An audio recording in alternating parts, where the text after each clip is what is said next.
नमस्कार मित्रों, स्वागत है मेरे न्यू ब्लॉग में। और शुरू करते हैं बिना बकचोदी के आज का कार्यक्रम। ये मेरा कमरा है और मैं आपको बता नहीं सकता कि रात भर से सोया नहीं हूँ। क्यों नहीं सोया उसका एक रीज़न है, तो दिखाना चाहता हूँ आप लोगों को। देखिए, ये देखिए साहब, कितना पानी टपक रहा है। देखिए साहब, कितने बर्तन लगा रखे हैं।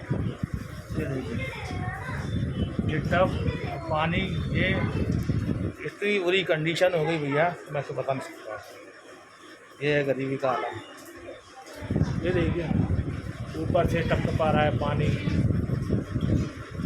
आप लोग देख सकते हैं।